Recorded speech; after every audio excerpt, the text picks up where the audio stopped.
the world's Okay. #1 Savannah banana fan. How you doing, man? Doing good, brother. So we've been chatting a little bit. You're kind of nervous because you don't know Yeah. what I'm going to do here.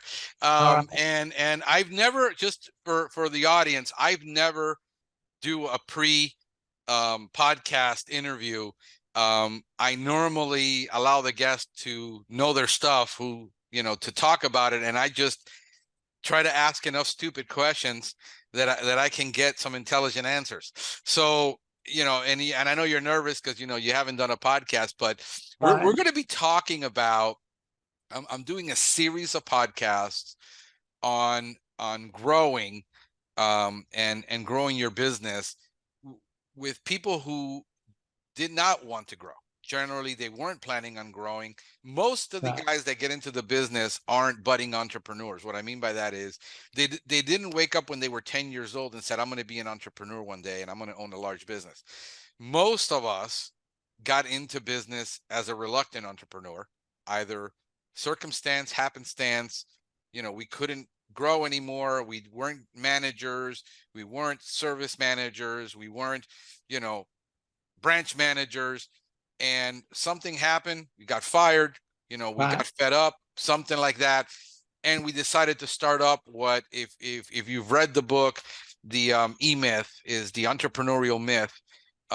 It's we had an entrepreneurial seizure one day. We just we just lost our marbles and just got into business. And I always wanted to be an entrepreneur, and I tried 3 other times and failed. And Right. this final one, about 39, I decided to get in again into a business by accident completely. I got into this helping my ex-brother-in-law work on weekends, doing pest control, because he didn't want to be in it anymore. He wanted to go into roofing, which he did, and I ended up running, and then I just bought him out, and I took over it. So it's just the way it is. But I get the common questions I keep getting, and usually this is my typical listener, because I focused on to give you some background so that you can help the audience, because you've been there. Is my typical person is one that jumped literally from a truck, being a pure technician, into becoming self-employed the next day, with no business knowledge, no management knowledge. Most of them don't have any sales training, no marketing knowledge, which are the things you need to grow a business, and no cash. Right. Shoestring, $10,000, $5,000. Most of them are putting it on cards, because I talked to a lot of them and they're like, yeah, I borrowed 10 grand, 20 grand. I bought the truck and all this.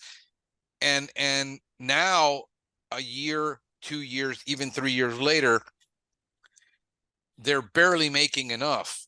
They were Right. making more money sitting in a truck as a technician than they Right. were entrepreneurs 3 years later. When you read in the Facebook groups and in all this, that, oh, I did it in 6 months, I did it in a year, I'm making 300,000, and they're going, I don't get it, I can't do it, I've tried, I'm stuck, and what am I missing? And then when I start just basically unpacking it, I see all the mistakes they're making, the things Yeah. they're not doing, which are really simple fixes. But it's going to take them now 6, 7, 9 months, a year, to undo some of these things, and then give them the right foundation for them to grow. And so I wanted to talk to you because I met you at a Paul Bello conference. Right. I think Right. this was close to about 3 years ago. Yeah. Uh, That time. I'm interested in growing. I've always been growing, but the happenstance of life happened in the middle of this. COVID hit, divorce, mom dying. You got a trifecta of things, and it slowed me down. And I just said, I'll wait till I'm ready. I haven't been able to go back to another conference just because I just Yeah. don't have the time. So I wanted to talk to you because we were just having a little conversation off camera about that you were 30 years in business before you actually decided to grow. Right. And you had mentioned before in another conversation that you and Cindy decided you didn't want to grow, and that was okay for you guys. But now, Mhm. 30 years later, and you started going to the Paul Bello conferences somewhere around 5, 6, 7 years ago. And that's when you started taking it serious. So take me to your journey of when you started up, because you started up you're celebrating 37 years now in your business. Yes. All right. So I'll try to be quick. So anyway, I was 21 years old, 6 months from getting married, and I was in the working in the grocery store business. And a friend of mine from my church said, "Hey man, why don't you come over here and come to work with me?" He worked at a company called Shays Pest Control. And I said, okay, so I was young, like I said, probably just 20 years old. And so I went over and had an interview with the guy, and this is kind of funny because now we're talking about like 1981. I went through this whole interview with this guy, and at the end, he said, "So is 6 okay?" And I was a young 20-year-old, I guess naive, I don't know. I said, in my mind, I was saying, man, 1981, $6 an hour? Wow, that's pretty good. I found out after the interview, I was really starting for $600 a month. And I got paid. I remember this. We would get like 180 on the 15th, like a draw, and then the rest of our money minus taxes. So anyway, that's kind of how it started. I worked with this guy about 5 years, and I had a 3-year-old girl and a 2-year-old girl, and I went in his office and I said, "Hey Jimmy, I got to have some more money." And he basically told me, he looked right at me and said, almost really said, "You're kind of at where you're going to be." At this time, I was up to a whopping $1,000 a month. And he pretty much told me, "You're kind of here. You can put more counts on the books and all, and we may discuss this later." So I went home and I talked to my wife, Cindy. And a lot of people, y'all know her, you've met her, some of you did. Anyway, my wife's a firecracker. She really is. She's the heart and the thrust of this business. I tell my kids, people all the time, I'm a cut up. But seriously, I tell people, I said, my wife's the brains of this business. I said, I'm the face of the business. And then my kids, they always say, "Well, Daddy, that's the part of the business we really got to work on, because that face ain't working for us." But anyway, speed it up, man. I went home and told my wife, I said, "Cindy," I said, "Jimmy said no." He said, "You ain't getting a raise. I might put more accounts on the books and we'll talk about it later." I'll never forget it, Franklin. My wife looked at me and said, "Oh, we're going to put accounts on the books, but it's not going to be his." She looked right at me. By that time, we were married, let's see, 5 years. So I was already trained by then. And she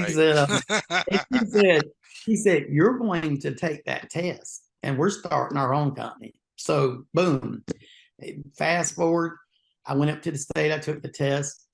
I gave my guy a whole month's notice. I told him, I said, "Listen, it was 1st of August. I said, I'll work for you this month. September 1, I'm out, So anyway, we started. Well, it was really crazy, man, because I mean, I'm not on here suggesting that for people now, but you got to realize we were both 20-year-olds, young. And so anyway, no, I'm sorry. We were 25-year-olds by that time. Mm-hmm. So anyway, we get in here and we had no money in the bank, no income. We didn't have no parents on either side that could help us with seed money. I literally bought a tank from a hardware type store, and my wife went to the bank and we were in negotiation with the used trucks. This is how we got started. I had no customer base. I had no money in the bank. And this is how we started. But I tell people later, and you know this, Franklin, I'm sure a lot of people now, if I could look back now, 37 years later, at that self, I would not take that risk now. I wouldn't do it. But me and my wife, it's, people say this, but my wife coined this for us, at least. We were young and dumb. And the other thing I could say is, for some reason, we both, failure didn't even enter our mind. I mean, I'm not bragging. I'm just saying that's why I say we were young and dumb, because we didn't know what the consequences of this Right. not working would be. Yeah, the naivete to know what even was ahead as a peril. I mean, I had the same issues when I was 20 something. I did the same things. I think we all been there. We've all been young and it's just So I think that's a good spirit though, because even though you don't know the risk, you know, yeah, what you can still recover from that. You can always go right, get another job. right. Yeah. So we speeding it up and going along. So like I said, it really wasn't easy. We made a lot of mistakes along the way. A lot of them were mine. My wife would say, "Don't do this, Marty," but anyway. But I'm just no, I'm just being honest here. Right. My wife's always been the brains. I would like to say I'm the brawn, but not really. You can look at me and tell that's not true either. But anyway, it's but I mean, I'm serious, man. Um, we we got to the place in our business where we were literally running a pest control business in the day, and we were running a paper route at night, starting, anyway. So we riding kids in the back of the car with us. Me and my son was just talking out. They says, "Daddy, I remember when we would be in the back of the seat and y'all throw us some chips and whatever." But I mean, there's true struggles. And then back to what me and you were talking to about off camera. We just September the 2nd, we just had our 37th anniversary, company anniversary. But for the first 32 years, I would say up to 18, we were just whatever. We were happy. I wouldn't know that we were super happy, but we just didn't have any desire to grow, none at all. We were where we were. And then in 18, we started going to Paul's meetings and other networking things. Some things our association had, CPCO of Georgia, we were had some little things. But anyway, and from that we started getting serious. We realized we weren't saving for our future. We wasn't putting up no money. We weren't structured. We were going sticking our hand in the kitty jar, and we weren't even paying ourselves a check. I mean, we wanted something. We went in the business. We got it.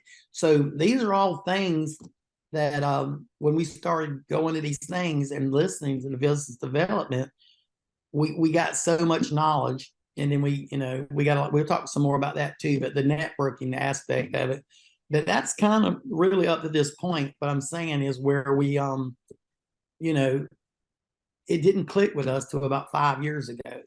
Wow. Okay. So let me start right there, because I want to unpack this, because that's a lot. There's 30 something years of being in business. Roughly how many techs did you have to that point? Did you have one, two, just yourself? You were still pulling a hose? Me and one other guy, and Cindy was the everything, the secretary. It's like, Yeah, because what I don't want people to think is we had no desire to grow, but we were actually doing $1 million. I mean, and growth is a mindset that if we want to go from 1 to 2 million or 3 million, so people think, oh well, he already had a business for 30. I'm sure he had 3, 4, 5 trucks. That wasn't growth for him. No, it was me in the field. I had one guy, and like I said, it was in this very office where I'm in right now. This is in my home. This was our office, and we had, my truck. The guy had a truck, and Cindy was doing everything. Cindy was doing the schedule, and Cindy was doing the, literally, she was the whole office staff was my wife's. And then so let's 2018. What actually happened? What triggered that you said? I know you said you hadn't saved and all this, but what really did it for you? What was that? Well, that said, let me go and let me grow now after 37 years. I mean, you're not exactly a spring chicken. You're probably 10 years older than me. So, well, really, it didn't actually. You say what hit me? It was kind of, I won't say accidental, but we had just left our conference, our state conference, for pest control here in Georgia, and Paul had fixed it to where immediately after our meeting, we went to Buckhead, into Atlanta, in the Buckhead area, and I was able to go to the first meeting there. And I think the first meeting there, Jerry Shepard was there and Paul was there.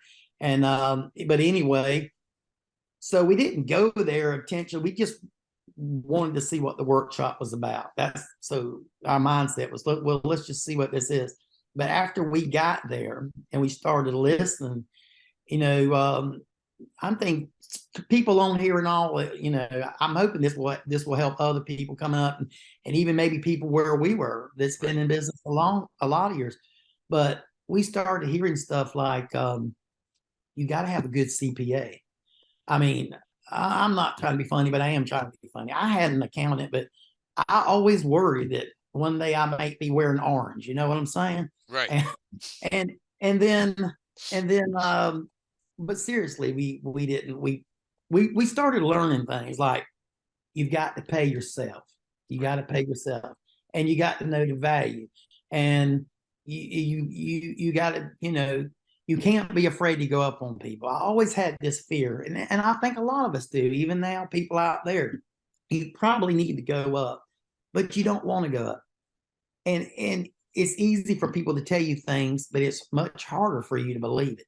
So the very first time I tried it, I mean, there was a lot of things we learned, but the very first time I tried it, I'm talking about going up $2 a month. And I was like, oh man, we're going to lose tons of people. And like, what? Nobody quit?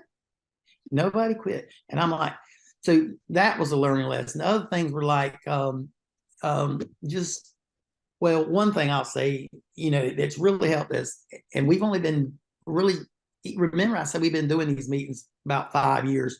It took us 3 years, I would say almost 3 years in, 2 years at least, to get in our hard heads. After every meeting, we would hear, you need to have cards on file. You need to have cards on file. And it finally got in our heads, it sunk in. So for about 3 years now, if you're a customer at our company, if you're not willing to put a card on file, you're and I'm not being arrogant in any way, but I'm just saying you're not our customer.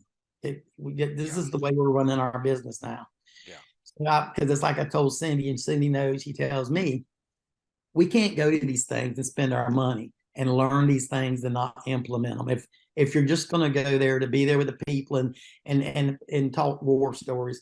So we started implementing these things, card on file, raising your prices, and just across the board, our whole business structure changed.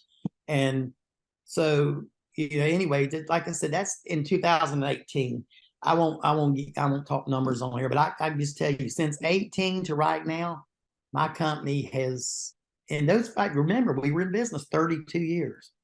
Our company has more than slightly, but more than doubled in 5 years. That's that good. Did it the first 32 years in business. Because we put these practices, we went, it costs money. Now people says, I will say this, and everybody's not there, I understand, but I'm just saying, a lot of people say, I can't afford to do this. Well, we didn't think we could afford to do it, but now we realize, you might have to scrape, and I'm being serious here, I'm being from the heart here. You may have to sacrifice, but I'm telling you, from somebody that's already experienced it, us, we didn't think we could afford to do these things. And there's a lot of people out there. I said, man, I wish I could go to that. I can't do that. But it, like I said, you almost can't, it's a cliche, I know, but you almost can't afford not to do it. Right. If you're going to be serious about it, and if you're going to go there and play, yeah, I say don't waste your time. But and it took us a couple meetings. I'm gonna be honest on here. It took us a couple meetings to get serious. But anyway, like I'm just saying, that's where we are. Like in 5 years, we've more than doubled. Let me ask you this. For you, after you've come back, you said it was hard for you to raise prices, that you had to raise prices. Very simple stuff. We just sent a note out. We raised prices. I took a break last year from raising prices. And what I learned from that is it bit me in the butt. Right. Because now I had to raise prices more than I would have if I would have just raised them last year again. I mean, I've always raised prices. I just felt bad people coming out of COVID, and and we saw the downing of our economy here in Miami. We saw inflation just go through the roof. Well, it went up on us too. It just wasn't that hard. We could weather it a little bit. But then now towards the end of the year, it's like, this is ridiculous. We've had in the last 18 months, we've had 18% inflation here in Miami. Right. I mean, rents went from, that's what I felt back, because a lot of our clients are renters. This is a 50% rental market. Rents went from being $1,200, $1,300, $1,600 a month in 1 year to go to $2,800 a month. I mean, it was just ginormous. Right. And I felt bad, and I didn't raise prices last year. And now I had to send everybody a letter that I'm raising prices. Well, already 2 people have quit, and that's nothing. Right. Usually it's 1 or 2. Most people are for like $5, $6, $7, $8. They're not going to go through the hassle of finding another, especially when we've taken good care of them. Right. So that was a hard thing. Putting cards on file. We did that too way back when, and now it's about 75% of the people pay us on auto pay. The others have a card on file, but they'll pay the bill. They don't want us to auto deducting. I said, no problem, as long as it's on. So the amount of people that I have on a monthly basis that I got to contact because the card went bad, 5 to 6, because of something that's going on with the card. So that's a no-brainer, because of you taking a check, we only get about 12 checks a month now.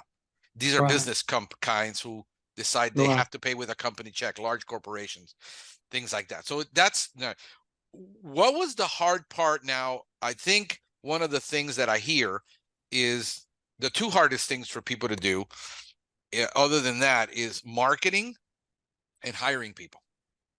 Oh, man. Because hiring people requires practice. Like, how do you learn? I tell people, how many roach jobs do you need to do before you're an expert at it? You need about 100. How many people do you need to hire and fire before you figure it out you're doing it wrong? And that is a much more expensive, because that's, $2,000-$3,000 at a time. Yeah. So the wrong person will cost you 30,000. Hiring the right person is going to cost you 30,000. And then trying to decipher that. I mean, So how was that? How was that for you? What did you learn in the hiring process that really helped you find the right people? What have you been doing, and how many people have you gone through? Because a lot of times we just don't talk about the reality, and I think the reality is good. It's not to discourage you. It's just to say, hey, you should be weathered for this. You shouldn't be discouraged. One thing about me, Franklin, we don't have a lot of social media, but we have, but people that know me, they'll know you. They'll know. Well, one thing they know, I'm a kind of comical guy, but they also know I'm a straight shooter, and I just tell it the way it is. And I'm gonna tell you, even going on right now, our business is growing and we're having success. But I'm telling you, to me, I don't know what the agreement would be across the industry, but right now, I would say, at least with my company, and I feel like this is a national thing, hiring is the major thing right now. I can't tell you, I'm being honest with you.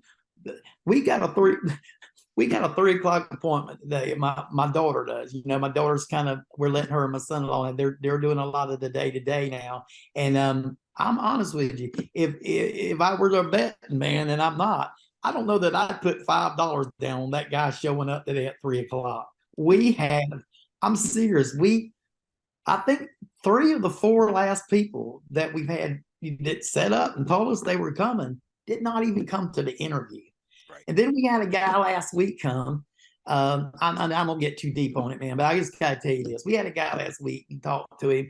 First day he was coming in, he knew he was gonna be in the field training. He came in track pants and a t-shirt. We're like, dude, we just told you you're going out in the field today. My service manager, my son-in-law, Gordon, says, man, go to home today. And if you can get it right the next day, come on. Well, guess what? We get an email later that day. Said, no, thank you for the opportunity, but I think I'm good. So, but what I'm saying is, I'm not going to get political in any way on this. No, I got it. No, but I'm just saying, COVID really hurt us in a way. Our industry, not just our industry, it hurt the workforce terribly.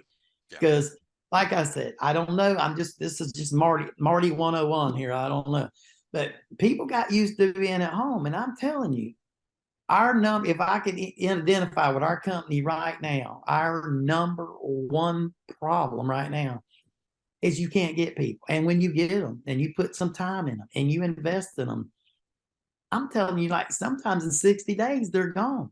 Right after you've got through the process, like here in Georgia and other states, there's things you have to do, different training, amount of time and all this. Right. And I'm telling you, this is a major problem right now. So when you ask me, I wish I could sit up here and I could like give you some stoic message or whatever we're doing. But man, the word you like, it's a hot mess. I mean, it's really hard. Like I said, I wouldn't wager nothing that it was important to me that the guy's gonna, or the girl, the lady, is gonna show up at 3 o'clock today, because I don't have any confidence in it. I will inject real quick. It's not, one of my best hires was, and I was kind of I let my daughter handle that stuff. I try to stay in my lane, as she tells me, stay in your lane, daddy. But anyway, it's crazy all that because you look for, okay, this person's got pest control experience in the field, and they've been with this guy. One of our best hires was a single mother. This young lady, I want to say maybe in her 20s, and I mean, and I was like, everything in me said, no, I was telling my daughter, you might want to pass on this, but I'm telling you, out of the last 3 years of all a good bit of people that we circulated through, this girl has turned out to be one of the best. And she's a funny young lady, but she'll say, listen, we're in this together now. I need you, you need me, and we ride in this boat. But let me ask you this, because this we need to just bring things into perspective. You in the last, you decided to grow, so we've been now 5 years into this. Right. How many people have you cycled through that actually stayed before they actually stayed?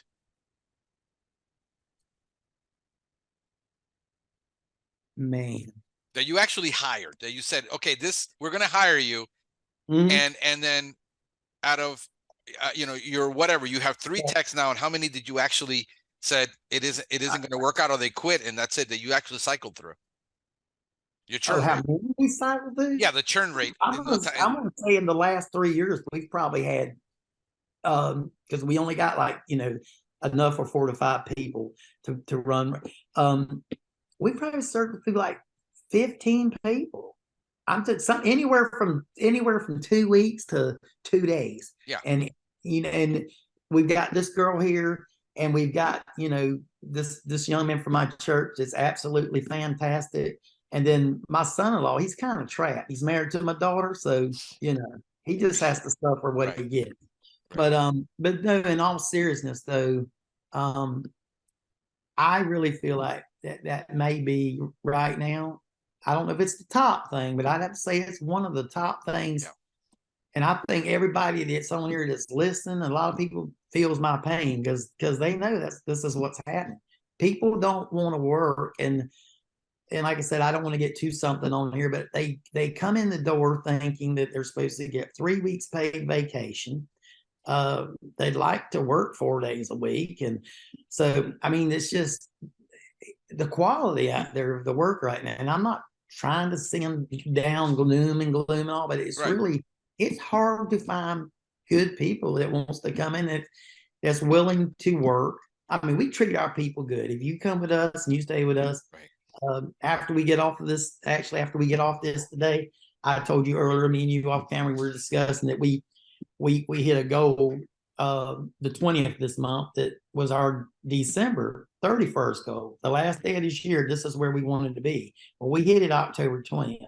So when we leave here, my daughter basically, she said it, but everybody in our office, all the guys' routes has been shut down for two hours.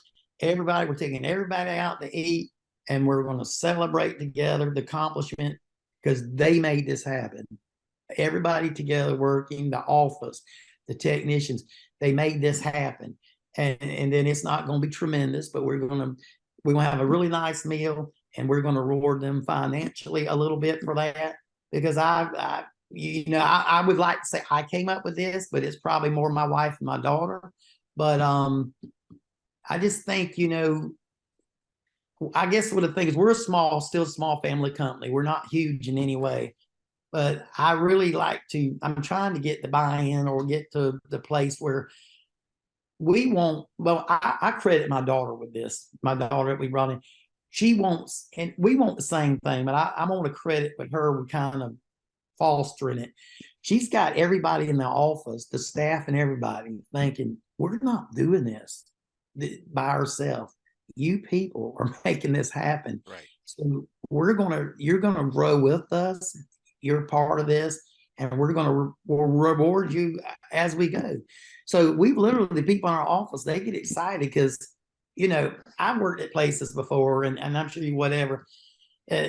You don't know nothing about what's going on in the company. And I know you got to be careful, and you don't want to have your business out there, and you don't want to get too chummy with your people. But we try to foster that family atmosphere because we want everybody to think they're in the boat together. And when we hit goals and stuff, we want to let these people know we know the only reason that we hit this goal because you people helped us get there.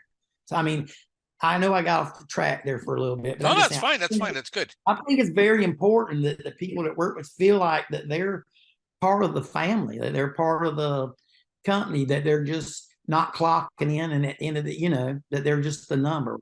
And that's what I've always over the years I've tried to, even with my customers, I tell my guys, my ladies, get to know your customer, get to know them, and simple things. I'm not talking about major things, but the papers on the driveway, an older lady, help them get the trash out. I've even went as far as before as customers that's been with me a while and sick and say, hey, I know I'm getting off track, man, but no, I'm with you. You need me to run and get a prescription for you? I got time to do that. So, right. But we're trying to foster that in our company and with our customers. We want people to think, I know it's clear. You always hear people advertise, we're a family company. We want you to be part of the family. But in our company, we really foster that. And we put our money where our mouth is, so to speak. Right. No, I totally, I mean, I have the same thing with my guys. We're really still trying. Now I'm back on where I have the energy and the mindset to grow again. We've steadily grown. It's just been like, at a snail's pace. Well, let me ask you a question, because I know it's hard, because when you're like a solo operator for that long and you only have one tech, you don't have to grow. You just need to offset the customers you lose with new customers. So therefore, your referral business is mostly what you depend on. When you've been in business that long, everybody and your grandmother knows who you are, and they just keep referring you, but you get referred at a pace that doesn't really allow you to scale. It just keeps you that you don't have to advertise. You're pretty much, the relationships you've built over that time is enough clients to keep you, fed. But now you needed to grow, and now you need to crank money into advertising or some type of marketing. What did you do? I mean, what was that like? Because for a lot of people, that is like, I don't know who to trust, because if I hire this, I mean, I've hired 3 marketing companies that I've had to fire. It's like same thing. Nobody really wants to work, and nothing works ever as advertised. So you're going to roll the dice a lot of times with people telling you they can do things for you when they really can't, and then deciding which marketing channel is going to work for you because of your style, because of your age. I mean, you credit your daughter a lot, which we'll talk about this, but how much of this could you really have decided to do at your age by yourself with just your wife, if you had to undertake it by yourself, which is where a lot of people are. They're just younger. They don't have the family member. They don't have the staff. They don't have the support. What did you decide to do at that point to say, okay, what are we going to do now? Because we got to get marketing in the door to get these people paid, because we just hired them. How are we going to generate enough business for these guys to work? Right. So, we, like I said, being, I talk old generation pest controllers, me and my wife. So one thing is, the good thing is now we got with new companies that come in and all, friends, we love to help new companies to help foster. What are you trying to do? You got competition coming. You don't help them. No, I don't know. It's just been me. I've never had anybody that we've helped foster, or they come back to hurt me. And I'm not saying that it can't happen, but basically, I guess what I'm saying is we learned along the way. course, a lot of print stuff went out anyway, just in the Times and all. But I guess, like you said, in 32 years leading up or through this process, I mean, we've been on table napkins. We may have been on receipts before. All of these things, and it took us every one of these things learning.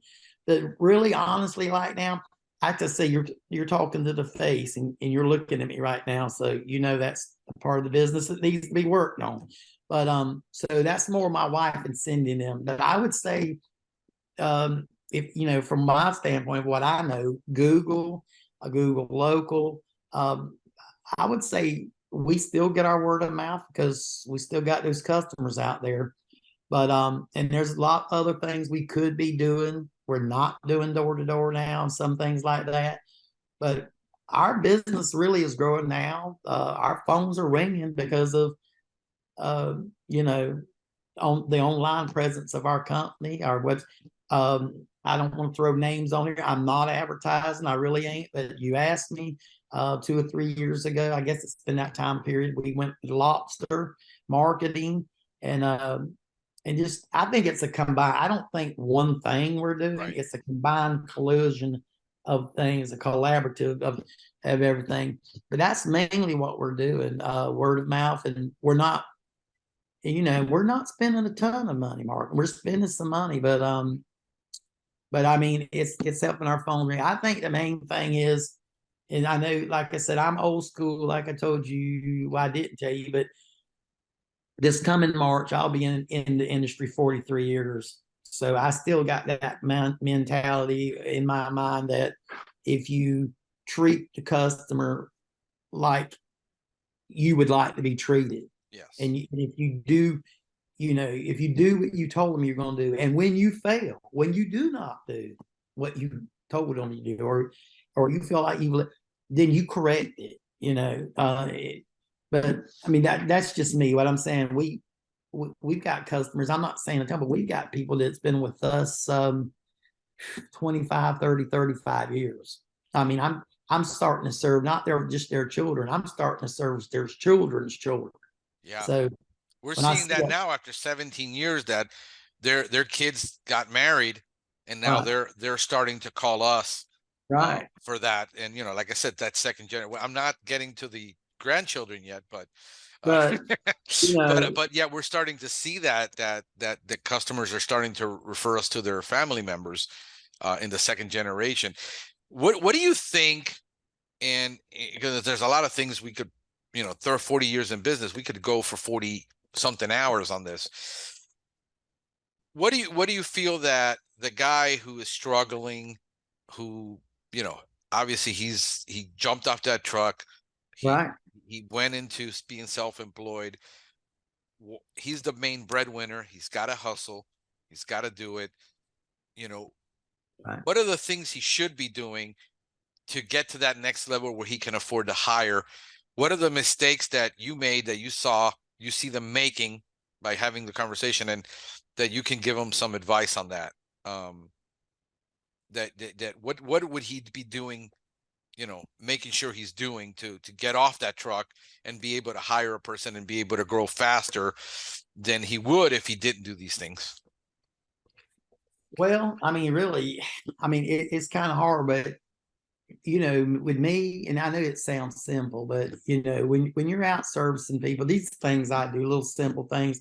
When I'm out in the, sometimes I get caught without cards, and my wife lets me know that I got caught. But that usually I just, I try to be just in the community when I'm out. But when I'm spraying, I want to be, I want to let the neighbor know I'm there. I'm gonna smile and wave at the neighbor. I might even when I leave, hey, you may not be looking for somebody, right? But just constantly, you're already there. So try to, work around yourself and do that.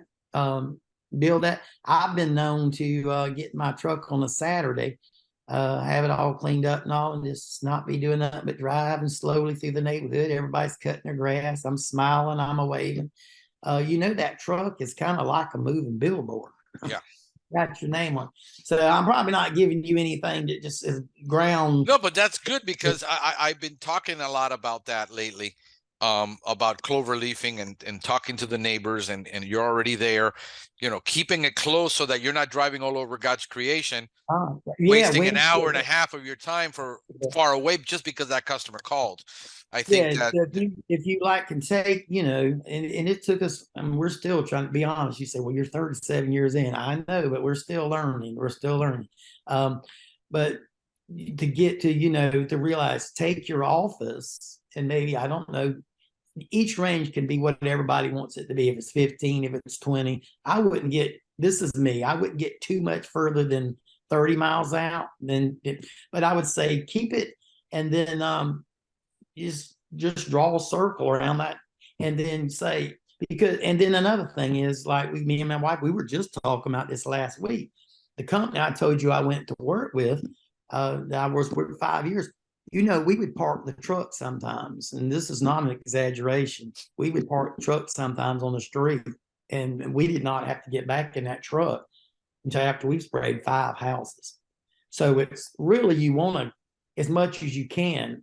I got a friend up there in Iowa. I might get these numbers wrong, but I think he told me that he took the company over from his father, Joel Miller. I don't know if you know the name. He's in Iowa. okay, it sounds familiar. Yeah. He's second generation. I might be getting these numbers wrong, but I don't think I am. I think he said he's got in the Des Moines general pop area, he's got 28 routes that's within I want to say 15 or 20-mile range. So he is like just bombarded that area. So that his technicians are not they're not putting a lot of wear and tear on their vehicles. They're right. they're getting to if you got that much saturation, that means you're probably not even driving 2 to 3 minutes to your next stop. Right. So that's the secret. You want to, I know you said something that I can tell me, listen, I know you're young. It's hard to sit here and say this because I've been on this end. So I know exactly, I'm sitting there saying it, and the other guy's saying, yeah, it's easy for you to say. But, you don't want, when you're young, you just start and you're hungry. I guess you got to do some things, but as soon as you can start pulling back, you don't want your stops to be 20 minutes apart. I mean, you gotta start getting these accounts. And then you also, your schedulers, some people have automatic, but our girls literally call, we want a connection with that customer. Hey, I know that's hard. The bigger you get, the harder that gets. But you don't want to on Monday spray account and then realize on Wednesday you're at this area and you're 2 doors down from where you were Monday. You want to compact that. And so that's important too. Your scheduling is very important. Yeah.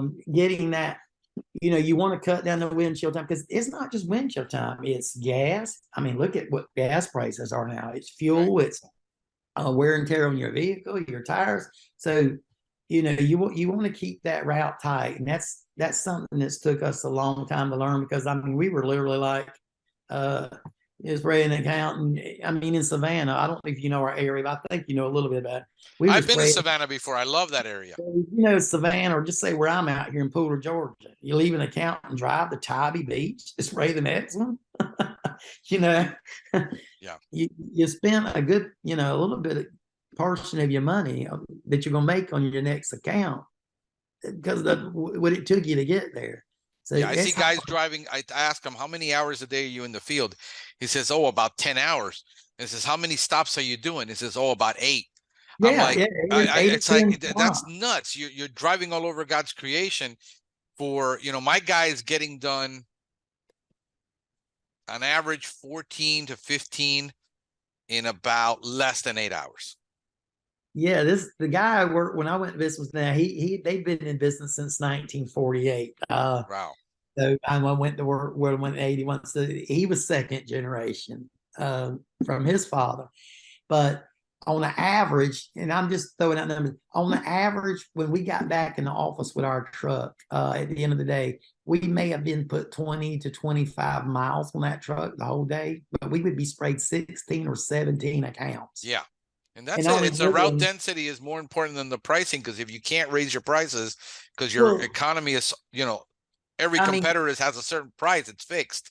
You have to find the efficiency. if you have that many accounts and just say the other person's getting $3 more in an account, but they can only get they're having to cut down to 18 stops. The guy that's done 17, he's making more money. Yeah.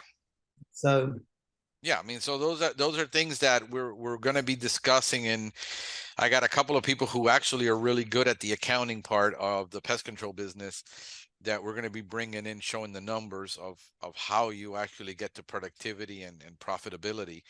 Because yeah, you could be expensive and still make no money. You could be cheap right, and make still a lot of money.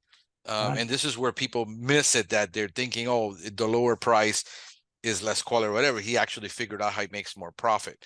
One thing, Franklin, if I could throw in with you, because it just hit my mind. I'm OCD. My kids say I look. You're in good company. I'm squirrel running, but I just thought about it. We had this friend of mine. It's fun. He passed a year or so ago. It was within our association. But this guy, his name was Jeff Swaney, and he came down one day. And he just wanted to ride with us that day in the business. And but anyway, he was looking over things and all.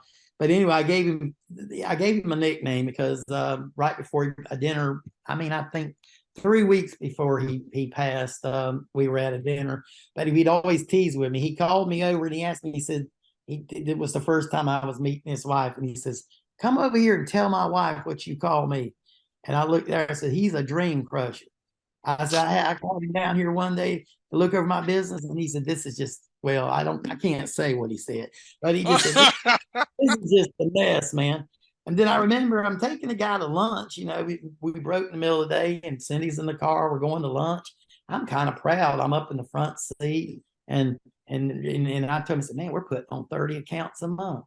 And he chuckled and said, I got technicians that put that much on. So anyway, he was being funny and all, but right. I started calling this guy Dream Crusher. But I said all that to say this, something he told me that stuck out to us. He said, why are you going out for all these other customers? You said you're spending money for all these customers.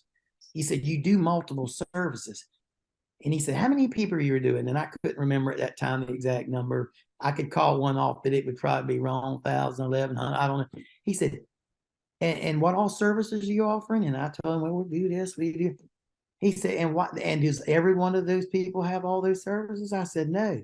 He said, why are you spending money on? Do you realize? He said, you can build this business within, because you need to market all the services to your customers. They already are comfortable with you. They already trust you because you're in their home. So why are you not marketing all these services? Right, upselling and cross-selling. He said you could grow your company. He said you probably could grow your company about 10, 15, 20% and not even be looking at one more person outside your company, a new customer. So, that was something that was like an aha moment with me when I'm saying, oh yeah, everybody doesn't have termite. Everybody doesn't have mosquito. Everybody doesn't have, I'm not sending a monthly note out to all my customers, or not monthly, but every now and then say, hey, y'all do realize we do rodent exclusion, right? And stuff like that. So we started doing that, and it was real successful. We started adding, and it was not like you're spending, really, when you already got the customer and all a girl has to do is call that customer, or the technician that's there performing a service. You're not putting a lot of advertising. Well, you're not spending advertising dollars. Right. So anyway, that's just, route density and upselling and cross-selling is where I see these guys are not doing it either. They're not focused on that. I've been harping on that, but I think they need to hear it from other people too, because they realize, well, I just don't want to come across as a sleazy salesman selling people what they don't need. And I would like to tell people, and I'm being comical in one way, but in one way I'm not. Anybody that's listen, look at me. I'm your prototype. I did every bit of this wrong, every single thing we're talking about. So I'm not here telling people, oh, this is what you need to do. The only reason I know I need to do it, because I did every single thing you could do wrong. Every single thing you could do that wasn't right, I did it. So I think I'm going to use that in the title. I did every single thing wrong for 30 years. Yeah. And I decided to grow. I mean, it's mean, great, you and know. But that's yeah, I literally mean, what it was. I've done it too. I mean, we have to. The thing is, I think where the guy who quits or the girl who quits, and I'm talking to now, I'm looking at cleaning companies. Mhm. You know, people who start cleaning up, people who start landscape companies, people who start any type of tech business that requires home service. They all have the same problems. They all have the same mentality. The same insecurities. Right. Um, that that where we succeed is we understand we do these things wrong, we learn from it, and then we go do it again. Where Right. a lot of these people is like, I already tried hiring, I Right. already tried three guys and I failed. It cost me $6, 7, $8,000. He stole my account. I'm going back to solo. So they Yeah. retreat. That's where I think Yeah. that we're too dumb to know any better, that you can, you know, Yeah. to Well, keep like, doing it, and then having eventually we'll have success with it because we stomach it for some reason. one of the things I hear, I remember in the networks, I mean, and not just one person, multiple people when we're in the networks, like the people that's at a certain stage in our group, and almost every time we're in the meeting, we have somebody come in and say this. So it's, you know, is so I guess what I'm trying to say is this one question is asked a lot, and the guy says, "Well, how do I know when it's time for me? I'm the single guy. How do I know? How do I know when it's time for me to hire? I'm out here doing this. When is the right time? When do you think is the right time for that I should seek out that next person?" And then it's your baby, and you don't like to turn your baby over to nobody, or your route or whatever. But I learned, and this is not nothing. This is not nothing I learned. I learned it. I don't know. Didn't just know this. Is Paul and Emma said, "Well, are you getting home at the end of the day and you checking your aunt's machine, and you had people on there, and guess what? By the time you get back to them, they've moved on in there with somebody else? Or are you just literally to the point where people's calling you and you're saying, I wish I had time to do this job today, but so that is your sign." They said, "What's the sign?" That is your sign. When you start losing business because you don't have availability, you go ahead and you have to take that leap, because you're more valuable out in the field. Really, you need to become a salesman now. And I mean, everybody might not be cut out for that, but I think most people has some ability. And so I guess my point in that is, when you're the single man and you want to put on that first person, go to that first step, is when you realize I'm losing business because I don't have time to do it. That's your sign. You start selling, and you'd be surprised how quickly, you say, "Well, I'm gonna lose this amount of income because I'm putting it into this new guy." You'd be so surprised when you had more time to be in the field selling, or even taking more calls in your office, how quick you'll make that guy's salary.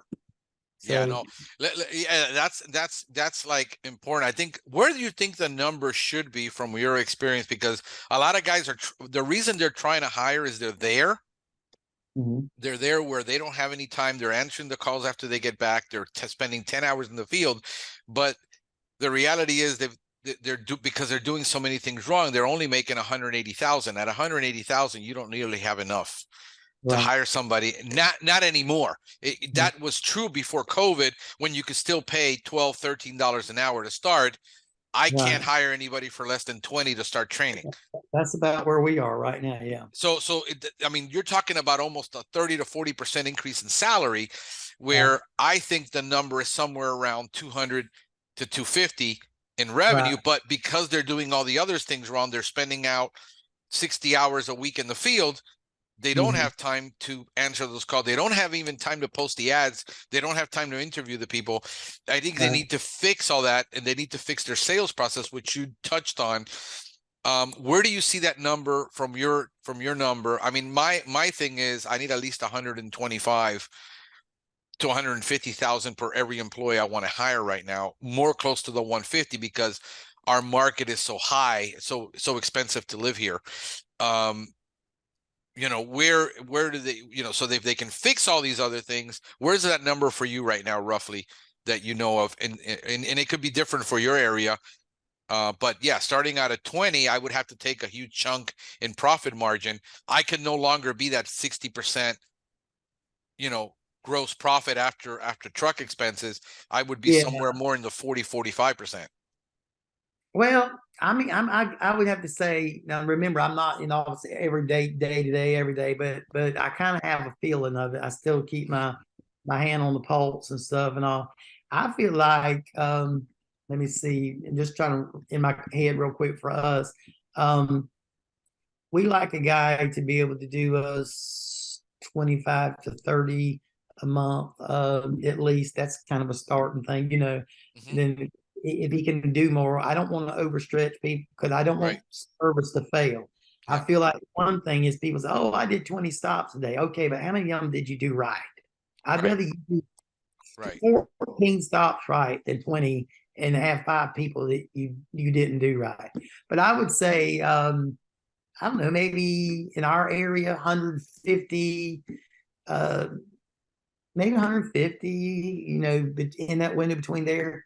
I don't know Yeah. quite 200, but in that window there, we try to, that was another thing. I know I keep interjecting, but as things No, that's come to, okay. Go ahead, please. because I think these are important things. The reason I think they're important is because they're things that we didn't know and we wasn't doing. And I Right. don't think a lot of people does it. I'm sure there's a lot of smart people out there and they're doing it. I think there's a lot of people that just don't think about it. But you got to take everything, and I know I'm talking to somebody that knows this, but this is for the benefit of people listening. You got to add up all you got. How much do but Paul asked us this question in meeting, and we was looking at him eye with me, and it seems looking like a deer in the headlights. He said, "How much?" He said, "How much an hour? I mean, how much does a person need to make you an hour? Or how much do you need? They need to make you an hour at your current rate and all your bills and everything you got. How much? And we were like, well, Cindy, she actually took and compiled these things and everything, and at our current, she come home, everything. She's okay. I got it. Every man needs to make me $150 an hour, and That's where so we're at right now. We're pushing for 159 just so we can have a buffer so that mentally we can get that extra $9. but I mean, But reality is it goes all another over after a while. that's another benefit about going to these meetings, because I don't Yeah. think a lot of us in the industry we have any idea what we should be making an hour. But when you go to these things and people up there's teaching you, you're learning. And like, I mean, you talked earlier about the after hours networking, and there's been just here's where I'm at now. I mean, I'm getting off track a little bit, but here's where I'm at now. We've been to 10 of these workshops now. And initially we were bringing on 3 and 4 nuggets. I call them nuggets. And then we were trying to apply them to our business. Now we're down to, okay, if we spend 2 days or 3 days at this place, if we can bring home one thing, just one thing that we can come home and implement in our business, but and a lot of things we've learned is, one thing is people says, now I guess I'm getting on trouble, but a lot of people says is, yeah, we all want to make money, but if our company's not structured right, if we're not, and that's where we were. I'm only saying this because this is where we were. Right. We were a train wreck. We were a train wreck. And but once we got all these things, then our company was running more efficiently. And guess what? We realized when your company is running more efficiently and you know your numbers, and you start making money. I know, Paul's thing was, I think Paul has this thing called make money on purpose. Yeah. No, I think that there's a huge amount of wisdom in that, because when I talk to these guys and I'm doing the consulting and I'm doing all this, they have like 15 things they want to implement. And I said, look, reality is you can only implement in the next 3 to 6, 9 months, 1 or 2 of these. You need to get these things implemented, but can only do it. And they want to implement all these things, but then they're over. It's like drinking water out of a fire hose. You know, you need to be able to go to these conferences, come back with maybe 12 ideas, but only really 2 that you can implement. Because I mean, I have my original notes in my other phone. I still have them from the false Paul Bello conference. I still have them. And Paul nailed, I was just making notes out of everything he was saying. And I came back and I said, I want to implement. And I started implementing what I could at the time. So in other words, started where I was. Oh, I can make this change to my sales presentation. I can make this change. We're not talking about major implementation where you have to restructure your whole company. We're talking about when he started talking about, instead of pest exclusion, let's start talking about pest proofing. And things, those are simple things that you don't think about because your mind, you're so close to the forest and you're in the thick of it and you're in the frustration, you can't think. Going to these conferences helps you And just open up your mind. You cannot underestimate the value in networking. In other words, I mean, we were talking just a little bit before we got on, and I was saying, man, I've learned a lot of valuable information that we put in place that's helped our business to grow, and all through Paul and all. But we've also, afterwards, we've talked to these. We're almost like a family now. There's a group, we have newer people. And I've stayed close to a lot of the people like you, where we had, you're talking about when we talking about, that was during COVID, like the middle of COVID, when we went to that conference and they were just allowing people to go into a room without a mask. And you had talked to me about how your wife was, previously, you didn't thought she was going to make it. They had to, her oxygen level went so low, they had to, intubate her. I mean, this is some serious stuff that we had her father, our brother-in-law, and my wife were all in Savannah. It was kind of crazy. It ended up that way, but they were all separately. They were in 3 different hospitals. My father-in-law went on the vent. My 52-year-old brother-in-law with no health issues went on the vent. And Cindy was going down the hall rolling. And she said, I got a brother-in-law and a father-in-law on the vent right now. And the nurse literally looked at her. They're rolling down the hall. And she says, yeah, and you're probably going on it. But they tried a breathing treatment with my wife, and it was successful. And I truly believe, I'm just saying, I believe that, I can't say this for sure, but if my wife had been on that vent, I don't know what would have happened, but she didn't. And I'm so grateful. I'm sorry. We lost my father-in-law. We lost my brother-in-law. I know you told me we were having breakfast that morning at the event, and Maria Sorrentino and Sky, which I got to meet there. She's coming on next week, by the way. I got Sky coming on.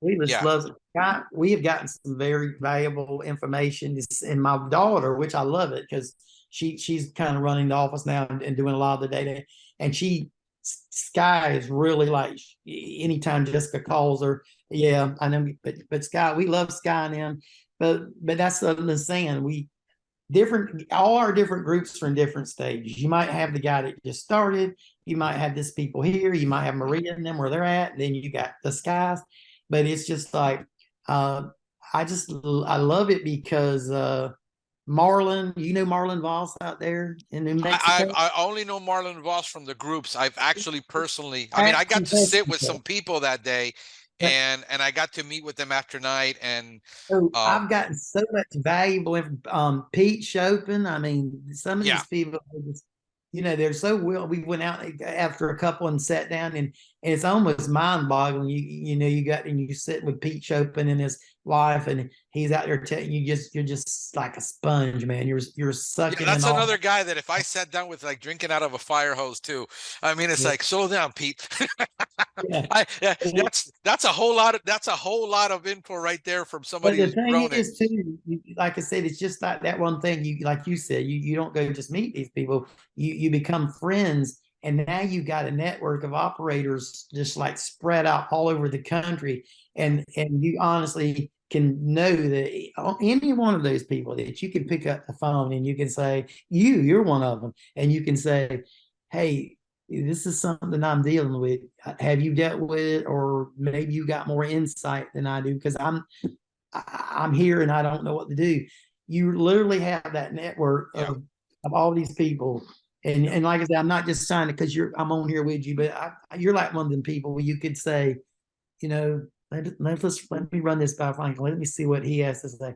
And I don't think we need to be ashamed to do that. I don't. Yeah. I'm that way too. I'm starting to pick up the phone. I've been in here for 43 years, like I said, next March, and it just amazes me some of the people that we've done a lot of training in our area. We've been district advisors and all with our state association and all. And I kind of chuckle because usually I'm in the very back of the room, with the paperwork and all. And I see these people lean over to one another and they say, I've been doing this 2 years now. What can they teach me? I'm like, really? You're saying that you, after 2 years, you know every single thing Yeah. that you need to know about this. I learn every day.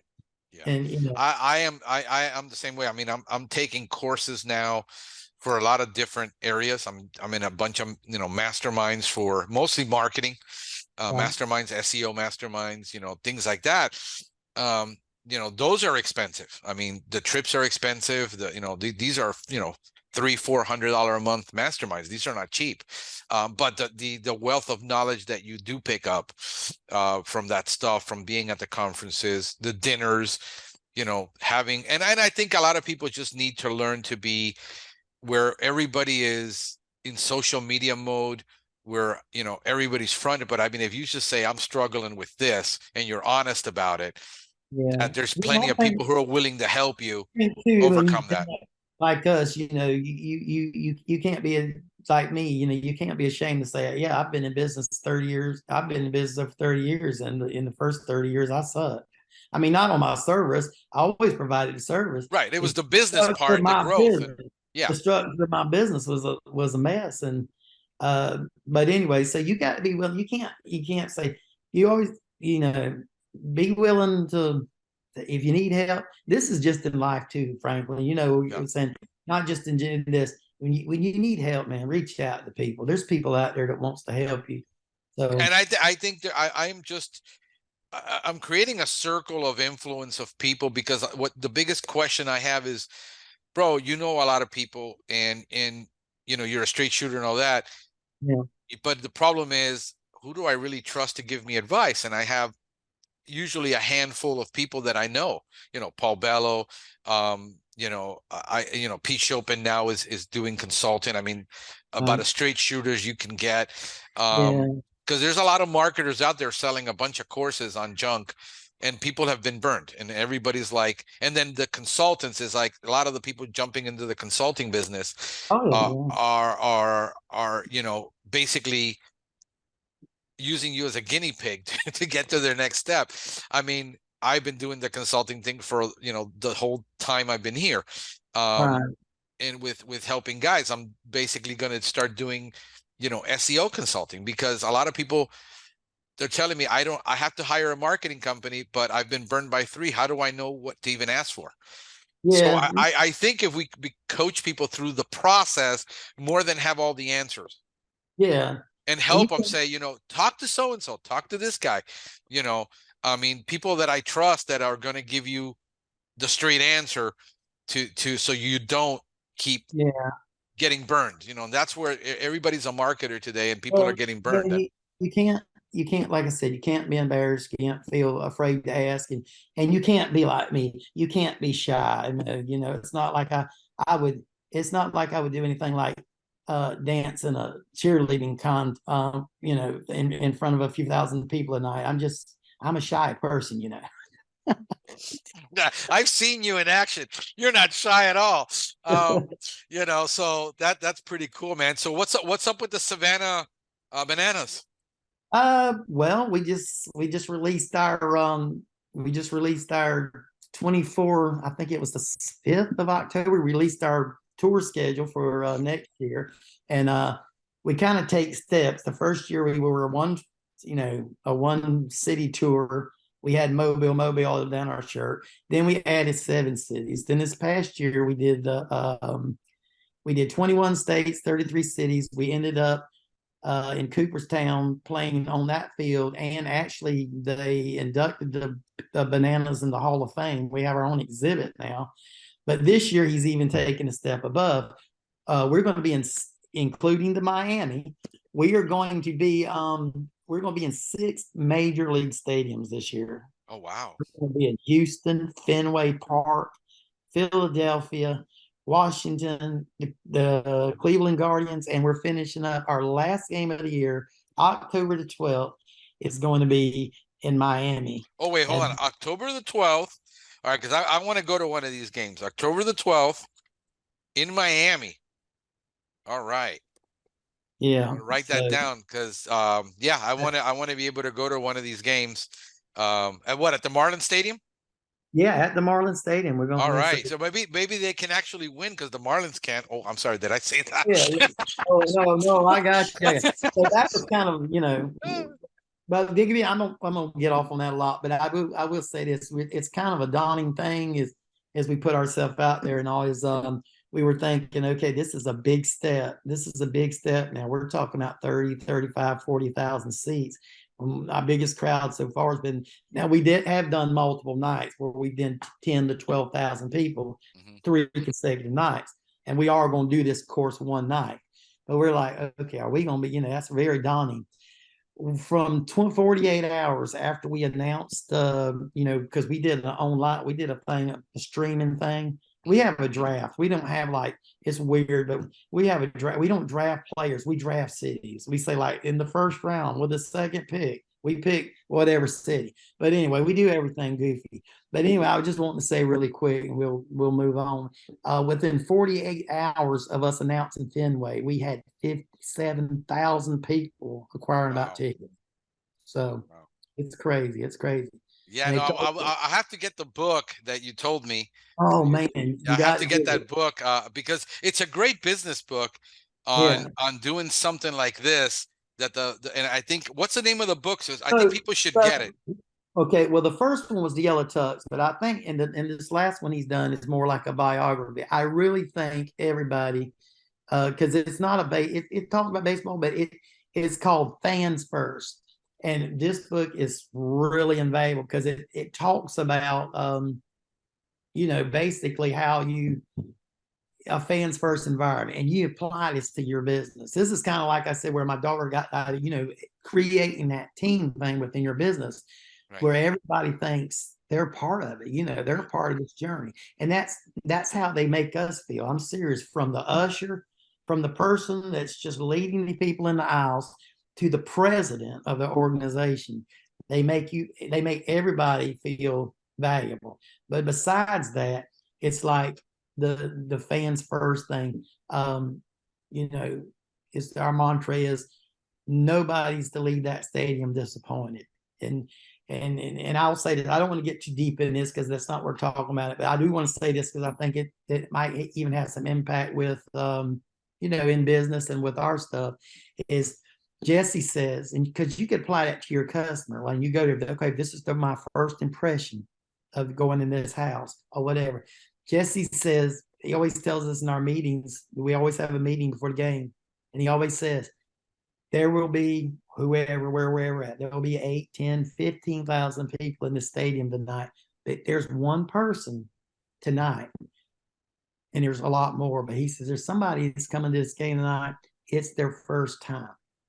And that's who we're that's you each Ian challenges everybody. You pick out and identify one person that it's their first experience, and you try to make that the experience of their life. So, and I think you can apply that, and because you say we have one opportunity when we first go to that customer's house, and you want to be genuine. You don't want to be fakey. People can see through fake. But if you're a genuine person and they know you're there to help them, and you're not just there today to do a 20-minute service or whatever it is, and leave, that you want to be part of you want a long-term relationship with this person. Right. So I think that's where it's kind of can be, you could take that and apply that in your business, is that first impression that you make. And so Yeah. anyway.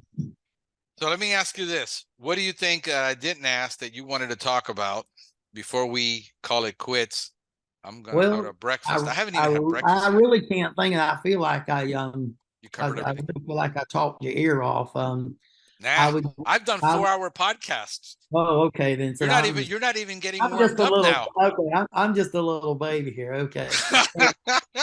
No, I guess I'm just trying to think, I don't want to think these sound like cliches or corny. I just think I would probably say, based on us, on our experiences and the things that we went through and everything, I would say perseverance. In other words, you listen, you're not gonna wait every day you wake up, you're not gonna you're not gonna feel the best. You're not gonna feel in the best business mood. You're not, but if you really want to do this, and then what are you doing it for? What are you doing it for? Most of us are doing it for our families. We're doing it for independence. We're doing so we want to be able to go places with our family and enjoy things and all. Right. And I feel like this is a great industry, a great business. I mean, I graduated with a 1 point something. I walked the stage and they just gave me my certificate. I haven't been in no technical schools. I haven't been to college. And I literally, as a 20-year-old man, entered this industry initially thinking for just, well, this is a jump to my next thing or whatever. But man, I don't know. Somewhere along the line, I want to say, even before I went into my business, just servicing my own customers, before I went into business, I would probably say about a year in, I was in love with this industry, or I was at least in love with, at that time, with making sure I gave my customers the best experience. Right. And then, like I said, it's crazy because I was the type of person I would have been happy to come home every day, punch the clock, so to speak, and come home. So I was kind of pushed into it, but I guess I'm glad I am, because it's been a great experience. I've been able to take care of my family, my children, my grandchildren. I've been able to help other people. And I would say, I would say it's just, if you are, and I think this is everybody, if you get in this and you are successful, and you're blessed and everything, I think at least I won't say I feel like I owe I'm successful. I'm not wealthy, but I'm successful. And I like to share that with people. I like to help people when I can help people. And so that's where I'm at, where I told you earlier we met our goal. I told you that, well, I think I did, that the first of this month, the building we're in, the person's leaving. We're going to be able to take that control of that. So we're doubling our office space. And so everything right now is good. Like I said, all of us are having trouble hiring issues, but it took me a long time to understand this. For many, many, many years, I thought I was just spraying people's houses. And then I realized, over a period of time, we're not just spraying people's houses. We're protectors of health. Yes. There's disease out there and all, and things on the bed bugs and just different things. And we have a valuable service that we're giving to people. And if you don't believe it, I don't know that this was nationwide, but in the state of Georgia, our governor allowed us to continue to work because he said we were an Right. essential business in the state of Georgia, that we protected people's health, and that pest control was a need. So, that's a good thing. And anyway, I wish everybody success. And like I say, when you get up, as you get up, bring people up with you, Yep. help people. Thank you, Marty. I really appreciate you being on.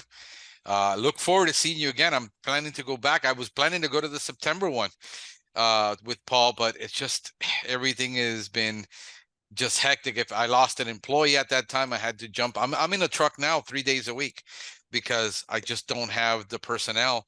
I don't want to keep burdening my other tech with so much that he doesn't have the time off that he Right. Well, needs. And so I'm trying to keep him, he's make sure he doesn't. announced the March dates, and I think you'll, when you find out when they come out, I think you'll be happy where it's going to be. Yeah, if he can do not, Miami, not that far, but well, I'll take West Palm. Heck, yeah, it's closer than like where you guys were at Sarasota last year. I've uh, got one of the top three things I want to accomplish this year. One is we needed to add our termite license, which I am going to. I gave up not doing termite for decades because I was making so much money on lawn, but I decided I want to get into termite. Get my termite license. Number two is start our out of the route in another county, and three, get my ace. Those are the top three things that I'm working towards. So I so far we're finishing two. Let me see if I can do three this year. Get my ace and go up there with Paul. and I'm taking a couple of them. I'm taking a couple of the courses for the ACE just because I'm really not. People think I'm super bright. I'm really slow, man. I've got to study for a long period of time because I'm a terrible test taker. I mean, I can remember information.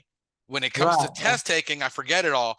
So I have to prep myself for a long time. So I'm thinking one with he's out of Arizona. I'm thinking of taking his two and then taking Paul's and just making sure that I got all my decks covered because I want to get my ace. Well, the smartest thing I did was I married right. So like I said, Cindy, she is I always tell people that she is, and I believe it. She's the heart of our company, I think. But right. Good for you, man. You know, it's been a pleasure, always is. Thank you so much for being on, to taking this time. And then hopefully I'll see you at Paul. And if not, I'm going to see you at the Savannah Banana game in Miami in October. I'm going to try to make plans for that. all right, man. We Thank you, thank my you. brother. Appreciate All you. right. Take Take care, care, man. brother. God bless. All right.